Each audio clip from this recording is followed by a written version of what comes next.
So hey guys, hey everyone, welcome back again আর একটা ভিডিওতে। এখন যাবো আমি হাবড়াতে, মানে আমার কারেন্টের বিলটা একটু দিয়ে আসতে হবে। অনেক দিন হয়ে গেছে কারেন্টের বিলটা দেওয়া হচ্ছে না। আমি যাব, বোন যাবে, ওর আবার কি কাজ আছে, ওর কাজ হচ্ছে ব্যাংকের। তো আমরা দুই ভাই বোন যাবো। আমার তো চলো, লেটস গো। ঠিকই শুনছো, ভুল কিছু শোনো। কি হয়েছে? ওরম করতেছিস কেন? ওর মাথা খারাপ হয়ে গেছে। তোর মাথা নষ্ট। হ্যাঁ, হাফ প্যান্ট পরে। হাফ প্যান্ট তো কি হয়েছে, খারাপ কি আছে? আমাদের একটু বাইকটা হাওয়াটা একটু চেক করানোর দরকার। হাওয়াটা চেক করে দাও না। ও ডবল স্ট্যান্ড দেবো, কি করছে তা কে জানে। প্রথমে ভাবছি বোনের কাজটা আগে মিটিয়ে দেবো। তার জন্য আমাদের যেতে হবে কানাড়া ব্যাংকে, মানে কানাদের ব্যাংকে, যেখানে কানাড়া ব্যাংক অ্যাকাউন্ট খোলে। আমার বোনও শুনলে পরে রাগ করবে, থাক। তার জন্য আমাদের এই ফুলতলা দিয়ে গেলে ভালো হবে। এটা কতটা জল হয়েছে, সাঁতার কাটতে পারিস বলো? নৌকো নৌকো একদম বাড়ির সাইডে যেরকম গাড়ি রাখে না, সেরকম নৌকো রেখে দিয়েছে। হ্যাঁ, জমি কিনা থাকে না ওনাদের, কি জমি কি ব্যাপার থাকে ওখানে, এটুকুনো জানি। ভাই এর কোনো কিছু বললে হয়, তার পুরো এক্সপ্লেনেশন করতে হবে আমার। এখন আমরা চলে এসেছি ফুলতলা বাজারে। ঠাকুমা বসে বসে দেখছিস, আমি এই জায়গায় কাউকে দেবো না, আমি একাই বসবো, এরকম স্টাইলে। আসলে উনি ধরে বসে রয়েছে যাতে না পড়ে যায়। তাও সত্য। রাইট সাইডে যেতে হবে আমাদের এখন। এমন এদিকে শিওর তো? কনফিউজ করে দিচ্ছি ওকে। আচ্ছা, আরে ভাই এখানে নাম, কোথায় যাব ভিতরে? আমি কি করতে যাবো? আমার কোনো কাজ আছে ভিতরে? ততক্ষণে আমি একটা কিছু খাওয়া দাওয়ার ধান্দা করি। 2000 years later. ছিল তারপরে আর কেউ না, মানে তারপর আর দেবে না। তারপর দিছে কি? নিউ টাউন দিচ্ছে না, মানে বাইকে নাকি নিউ টাউন দিচ্ছে না, নিউট্রাল। ওরে ভাই এতে বসলে পরে পোদ পুরো একদম পুড়ে যাবে।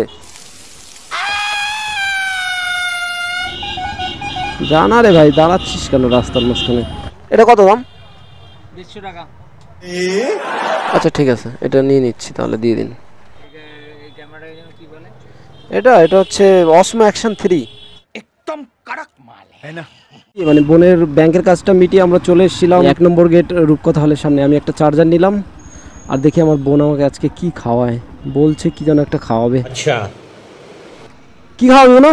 বাহ, এখানে তো সেই ঠান্ডা রে। আচ্ছা, বাইরে কি গরম। আমি একটা দেখি তো কোনটা খাওয়া যায়।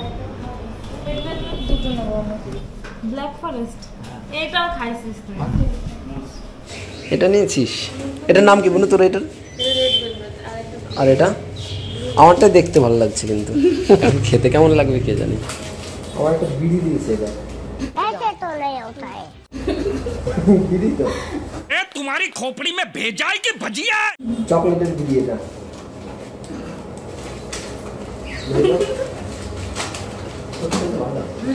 আমি না বলতেছিলাম বাইরে কি গরম। अच्छा, তোর পকেটে রেখে দে। আমার তো তোর তো পকেট আছে। তোর বলছি কেক না, ওগুলো পেস্ট্রি বলবি, পেস্ট্রি। পেস্ট্রি বলে, কিন্তু আমি ছোটবেলা থেকে কেক কেক বলে এসে অভ্যস্ত। কেমন জানো? হ্যাঁ, জেলটা একদম, আমি তো বলতে যাচ্ছিলাম যে কিসের মতো লাগছে। এখন মনে পড়লো যে কই, মানে দাঁত ব্রাশ করা যে পেস্ট আছে না, ওর মতো সেম ওরকম লাগছিল। ওরা বললো না এটা খেয়ে দেখো একবার, কত সুন্দর, একদম বাকবাস। ठीक है। ভাবছিলাম একটা ইয়ে নেব, ইঞ্জিন অয়েল। এখনো টাইম আছে, তারপরেও কি করব সেটাই ভাবছি, নিয়ে রেখে দেবো নাকি। सब बिल्कुल इमीडिएट नहीं सोचे हैं बट ক্লাচের যে কেবলটা আছে এটাও নেওয়ার দরকার। এটাও খারাপ হয়ে গেছে এখন, মানে প্রচুর টাইট হচ্ছে। এটা এত টাইট বলে এখানে ছাল বাগলাগুলো উঠে যাচ্ছে আঙুলের আমার। ইঞ্জিন অয়েলটাই নেবো ভাবছি আগে। একটা ইঞ্জিন অয়েল দিন এই এফজেডের। এটা কি ফুল সিনথেটিক? অনেক সব মটিউলি দিয়েছি, কি এটা ভালো হবে কি ওটা ভালো হবে, সেটাই ভাবছি। এটা ভালো হবে, একবার ট্রাই করে দেখবো। এটা কত বললে? 600। চলো, ইঞ্জিন অয়েলটা হয়ে গেল। अरे हाँ भाई हाँ। এখন 2 নম্বর গেটে চলে এসেছি। এখন যাবো ইলেকট্রিকের অফিসে, টিকের বিলটা দেবো। এটা খোলা আছে? হ্যাঁ খোলা আছে। হ্যাঁ ভাই, মানি ব্যাগটার অবস্থা দেখো, ছিঁড়ে টিড়ে সব শেষ। हम शुद्ध गरीब है। ওয়ালেট বলে ওয়ালেট। ওই ওয়ালেট। আমাদের মোটামুটি আজকের কাজ প্রায় সমাপ্ত, এখন শুধু বাড়ি পৌঁছালেই হয়। ठीक है समझ गया। গাইজ আমার বাইকে আমি এতদিন মটিউলের যে ইঞ্জিন অয়েল আছে 7100 800 টাকার মতো, তো ওটাই আমি বেশিরভাগ ইউজ করতাম। এবার ক্যাস্টলের যে একটা অয়েল আছে, যেটা আমি মডেলটা ঠিক করে দেখিনি এখনও, তবে ক্যাস্টল তো লেখা ছিল, এটা ফার্স্ট টাইম ইউজ করব। এটা কেমন হবে আমি সঠিক বলতে পারছি না। তোমাদের যদি মানে তোমরা কেউ যদি ইউজ করে থাকো, কেমন এর রেজাল্ট আমাকে একটু বলো কমেন্ট করে। 90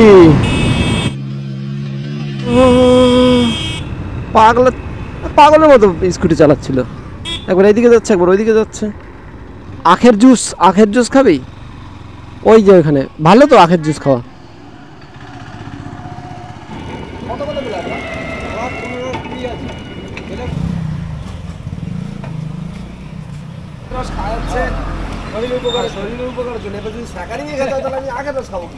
আমরা ব্লগের জন্য ডায়লগ যা করবো কি, একটু খাওয়া দাওয়া করবো, বিকেলবেলা আবার ঘুরতে হয়তো বা বেরোবো।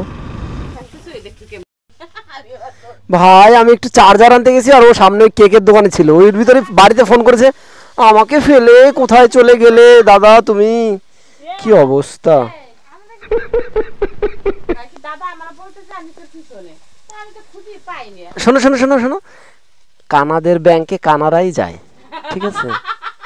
সরি ও আমার কিচ্ছু খাওয়া নাই মামি। আমরা মাখা খাওয়াইছি, আখের রস খাওয়াইছি, কেক খাওয়াইছি, আরো যেন কি কি খাওয়ালাম। আর তেল পোড়ালাম ওর পিছনে কতগুলো বাইকের। এখন কিছু খাওয়া দাওয়া করে নেব, একটু রেস্ট নেব, বিকেলবেলা আবার ঘুরতে বেরোবো। তো খাওয়া দাওয়া করে নিয়েছি, অনেকক্ষণ শুয়ে বসেছিলাম, বোর হচ্ছে, এখন কি করব ভাবছি। এটাকে নিয়ে যাই, এটা ইঞ্জিনে ঢেলে দিই, যাওয়া যাক। চলে এসছি গ্যারেজে আমাদের বিশ্ববিখ্যাত সুদীপ বন্দ্যোপাধ্যায়ের কাছে। আমরা তো নাম রেখেছি ম্যাচলা। এই ইঞ্জিন অয়েলটা চেঞ্জ করতে হবে, মানে এয়ার ফিল্টারটা একটু চেক করে দেখতে হবে। বন্ধ হয়ে যায় চালু করার পরে, এখন তো হচ্ছে না। কোনো প্রবলেম হয় লাইট উঠেছে, ক্লাচের যে কেবলটা ওটা ঠিক হয়ে গেছে, ভালো কথা। মোবিল ফিল্টার তো আনা হয়নি, ওর কাছে আসে বলছো করে দেবে তাহলে। হ্যাঁ এয়ার ফিল্টারটা সাফ হয়ে গেছে এখন। তেল হো গেছে রে কালুয়া। ফিল্টারের কন্ডিশন কিছুটা এরকম হয়ে গেছে, এখনো চালানো যাবে মনে হচ্ছে, কিন্তু আমি রিস্ক নেব না, থাক। बिल्कुल रिक्स नहीं लेने का। আর এটা হবে এখন সেট, প্রত্যেকবার ফিল্টার চেঞ্জ করে নেওয়াই ভালো, কি বলিস ভাই? করে দিয়েছে, আরে এখনো পড়ছে তো। পুরো কাজ হয়ে গেছে, বাইক ক্লাচের যে কেবলটা ছিল ওটা চেঞ্জ করতে হয়নি, ও ঠিক করে দিয়েছে আমাকে। আর একটা সমস্যা হয়ে গেছে, সেটা হচ্ছে এরকম ইঞ্জিনের ওয়ার্নিং লাইটটা জ্বলেই থাকছে, এটা অটোমেটিকলি অফ হচ্ছে না। যখন ইঞ্জিনটা অন করব আমি, তারপরে মানে কিছুক্ষণ পরে এটা অফ হয়ে যাওয়ার কথা, সেই তুলনায় এটা তো অফ হচ্ছে না এখন। আমি এই ইঞ্জিন অয়েলটা আমার বাইকে আজকে দিয়েছি, মানে স্টলের power one ultimate performance 10W40 full synthetic engine oil. ছিল মাত্র 600 টাকা। বাড়ি ফিরে যাচ্ছি, তো চলো বাই।